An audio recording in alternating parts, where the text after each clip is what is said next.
السلام عليكم، ازيكم حبايبي عاملين ايه؟ يا رب تكونوا بخير. تعالوا النهارده هنعمل مع بعض اسهل والذ وصفة كباب تركي او كفتة فراخ. اتمنى ان انتوا تجربوها. كميتها اللهم بارك تحفة. من صدر فرخة واحد هتطلعي الكمية اللي انت شايفاها دي. كمية بجد جميلة جدا جدا، وصفة بسيطة وسهلة جدا. لو عندك عزومة هتعمليها هتطلع معاكي كمية تحفة يا جماعة. اتمنى ان انتوا تجربوه، وكمان طعم وشكل بجد هتشرفك في اي وقت. تنفع معاكي غدا، وتنفع كمان تفرزيها وتشيليها لوقت الزنقة لو انت محتاجاها. وكل ده زي ما قلت لكم صدر فرخة واحد. شايفين الكمية جميلة جدا جدا. اتمنى ان وصفتي النهاردة تعجبكم وتنال رضاكم. تعالوا بقى بينا نصلي على الرسول. اللهم صل وسلم وبارك عليك يا حبيبي يا رسول الله. ونبدأ وصفتنا ونشوف عملنا الوصفة بتاعتنا ازاي. انا معايا صدر فرخة واحد. هي الفرخة صغيرة مش كبيرة، يعني الصدر ده تقريبا 400 جرام او 450 بالظبط. معايا حباية فلفل واحدة حمرا وحباية فلفل خضرا. بص 4 بصلات وسط، لو كبار هنستخدم 2 قرن فلفل حامي. لو مش حابة خلاص ممكن تستبعديه، بس بيدي تست حلو قوي للكفتة بتاعتنا في الكبة بتاعتنا. وهاخد المكونات بتاعتي اللي هي البصل والفلفل واديهم ضربة كويس جدا. عايزاهم ناعمين جدا جدا بالطريقة اللي انتوا شايفينها دي. شايفين هم ناعمين ازاي؟ بميتهم بحالهم. هحطهم في قلب البولة بتاعتي او الصينية زي ما هتشتغلي حطيهم. فضيت الخليط بتاعي كله في قلب الصينية زي ما انتوا شايفين بالطريقة دي. مش هصفي المية بتاعته خالص، انا عايزاه بميته. وهقول لكم دلوقتي هنعمل بيها ايه.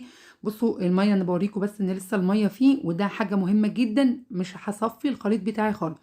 معايا كوبايه الا ربع بقسماط بمج الشاي العادي خالص، اللي هو فتات الخبز. هبتدي اقلب بقى البقسماط بالخلطه بتاعتي دي. البقسماط في الوقت ده هو اللي هيشد معايا السوائل اللي طالعه من الفلفل والبصل، هيديكي تست حلو جدا جدا. انا في الوقت ده ما بهرتش ولا حطيت اي توابل ولا حاجه. انا عايزه البقسماط يشد الميه اللي طالعه من الخضار بتاعي كلها، مش هيسيب فيها اي اثر خالص لميه. هتشوفوا دلوقتي النتيجه. اهم حاجه في المرحله دي ان احنا نقلب كويس جدا. شايفين قلبته كويس جدا جدا. بقى لونه وشكله عامل ازاي؟ مفيش اي سوائل في الخلطة بتاعتي خالص. البقسماط بتاعي بقى عامل زي حبات الرمل وبقى طري جدا. ده هيساعدك كمان ان الكفتة بتاعتك تتماسك وما تفكش معاكي خالص. في نفس الكبة اللي انا فرمت فيها البصل نزلت بصدور الدجاج زي ما انتوا شايفين كده. فرمتها ناعم ناعم جدا. عايزاها ناعمة جدا جدا. يعني بصوا اقصى حاجة ممكن تعمليها. لو ما عندكيش كبة ممكن تستخدمي مطحنة الخلاط العادية خالص، هتنفع برضو. وتفرميها فرم ناعم. دي تقريبا نص حزمة بقدونس نزلت بالورق بس مش عايزة العيدان. على نفس الخليط اللي في الكبة برضو ما حطيتش توابل ولا اي حاجة عليها.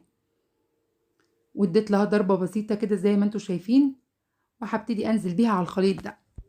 هفضي الخليط كله زي ما انتوا شايفين بالطريقة دي. دلوقتي الكمية بتاعتك تضاعفت طبعا. البقسماط مع البصل والفلفل، تشوفي الكمية هتبقى معاكي قد ايه. هبتدي بقى اضيف المكونات بتاعتي اللي هي معايا اللي هتبل وبهر بيها الكفتة بتاعتي.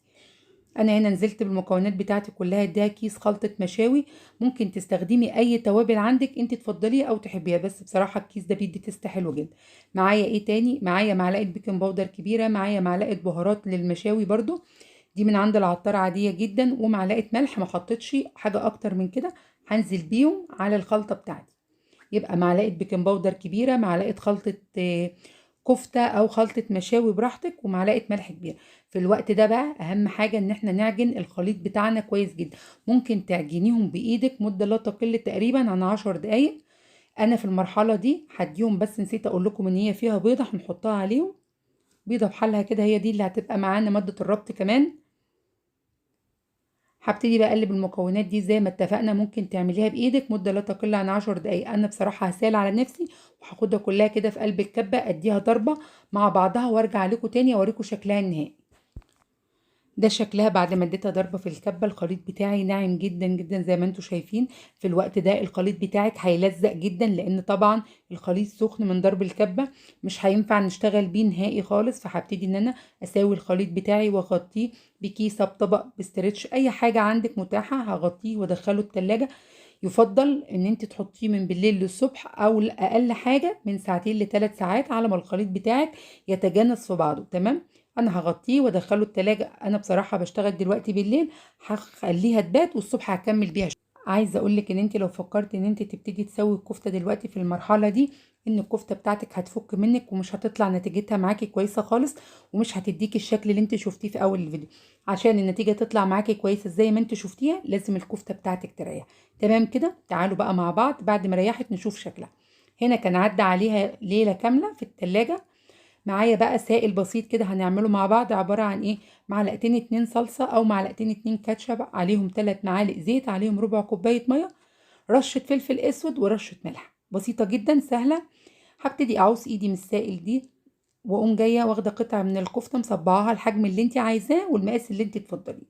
وبعد ما بصبعها ببططها كده تبطيطه بسيطه، وبالسكينه بعمل فيها العلامات دي. ممكن تعمليها اقراص، ممكن تعمليها دواير، براحتك خالص زي ما انت تحبي. الفكره بتاعتك والتنفيذ ليكي انت. اعملي الشكل اللي تفضليه والاسهل ليكي. هعمل معاكم واحده كمان. خدت قطعه كده من الكفته وقمت جايه عاملاها صباع، وبعد كده مبططاها زي ما انتم شايفين وممديها العلامات دي في اي طبق عندك بقى، وهنبتدي نرصهم كده جنب بعض. شايفين شكلهم؟ اللهم بارك، تحفه. كميتهم كبيره جدا، طلعوا تقريبا 40 صباع زي ما انتم شايفين. كميه حلوه جدا، والصابع كبير مش صغير خالص. اظن انتم شايفين واضح قدامكم في الكاميرا. 40 صابع من صدر فرخه، يعني حاجه بجد تحفه يا جماعه. اتمنى ان انتم تجربوها. وادي شكلها. بقول لكم هنا ان الصابع مستحيل هيكش، وهتشوفوه زي ما هحطه في الجريل زي ما هيكون قدامك كده بالظبط. وادي الطبق التاني بتاع الكفته، ودي الكميه شايفين شكلها؟ اللهم بارك، تحفه. في الوقت ده لو انت حابه تفرزيها ممكن تدخليها بقى في علب، في اطباق، براحتك خالص، وتحطيها في الفريزر وتغطيها كويس جدا، وتشيليها وقت الاستخدام تطلعيها متلجه وتشتغلي بيها على طول. انا بصراحه لازم اريحها كمان شويه، فهدخلها الفريزر بقى عشان انا مستعجله. هتاخد لها ايه تشميعه خفيفه كده، تقريبا من 10 دقايق ل 15 دقيقه بالكتير قوي. شايفين شكلها؟ تعالوا بقى نحطها في الفريزر ونشوف هنعمل ايه بعد كده. هنا بعد ما دخلت الفريزر شايفين شكلها؟ انا بوريها لكم ان هي مجمده اهي. هبتدي بقى في الوقت ده انا طلعتها والجريل على البوتاجاز بتاعي. الجريل على البوتاجاز لازم يكون سخن جدا جدا. لو حابه بقى تستخدمي اي ماده دهنيه براحتك. انا حطيت هنا معلقه سمنه وابتديت ان انا اسيحها زي ما انتم شايفين بالطريقه دي. اهم حاجه الجريل بتاعك يكون سخن. لو انت حابه تشيلي السمنه او الزيت براحتك خالص. انا هعمل معاكم مره كده ومره من غير اي دهون خالص، وهتشوفوها للناس اللي هي بتحب الحاجه بتاعتها هيلسي او دايت. هوريكم انها مش هتلزق ولا هتفك ولا هيأثر معاها خالص. شايفين شكلها؟ زي ما هحطها في الجريل زي ما هشيلها بالظبط. كميتها حلوه جدا، اللهم بارك. يا ريت بقى اللي وصل معايا لحد هنا في الفيديو ما ينساش يحط لي لايك واشترك في القناه ويفعل زر الجرس عشان يوصل لكم كل جديد. شايفين شكلها؟ ما كشتش خالص. انا وريتكم ان هي العلامات ابتدت تستوي وبرده ما كشتش. ده السائل اللي كان باقي معايا ما بين كل وقت، ما بين كل فتره وفتره كده بديها تلميعه خفيفه كده، بيخلي الكفته بتاعتك جوسي وطريه جدا، وبعدين بيديكي طعم حلو جدا جدا للكفته. شايفين شكلها؟ حابه بقى تحمريها عن كده، حابه تخليها افتح من كده، السوا ده براحتك انتي على حسب ما انتي عايزه. انا عندي حد بياكلها يعني ايه حاجه بيحبها مستويه قوي، وحد لا. اعملي بقى تبع ذوقك وتفضيلك انت. شايفين شكلها؟ هنا كنت شلت الاولانيين ورجعت تاني حطيت في الجريل. دي اللي انا قلت لكم عليها للناس اللي هي بتحب الاكل هيلسي او الناس اللي عامله دايت من غير اي دهون خالص. الكفته بتاعتك مش هتلزق مستحيل في الجريل. شايفين شكلها؟ اللهم بارك. خدت علامات الشوي، هتستوي معاكي كويس جدا جدا. ودي النتيجه بتاعتها النهائيه. قدميها بقى زي ما تحبي. عايزه تحطيها جنب رز اصفر، عايزه تعمليها في عيش فينو، عايزه تعمليها كده زي ما انت حابه قدميها. عايزه تحطي جنبيها سلطه خضراء وسلطه طحينه برضو براحتك. شايفين شكل الكفته بتاعتي؟ هشه جدا من جوه، طريه وجوسي جدا. ما خدتش وقت معانا خالص. كميتها اللهم بارك تحفه. كل الكميه دي من صدر فرخه واحد. اظن لو عندك عزومه هتشرفك جدا جدا قدام اي حد. مستحيل ان حد هيصدق ان الكفته بتاعتك دي بصدر فرخه واحد. اتمنى ان وصفتي النهارده تكون عجبتكم وتكون نالت رضاكم. انا قدمتها على عيش سوري زي ما اتفقنا، وعملت شويه بصل حطيت عليهم رشه سماق ورشه خل ورشه ملح، وقطعت طماطم طرنشات وفلفل اخضر ورشيت عليها شويه بقدونس او كزبره زي ما انتوا شايفين. الطريقه اللي انت حباها قدميها بيها.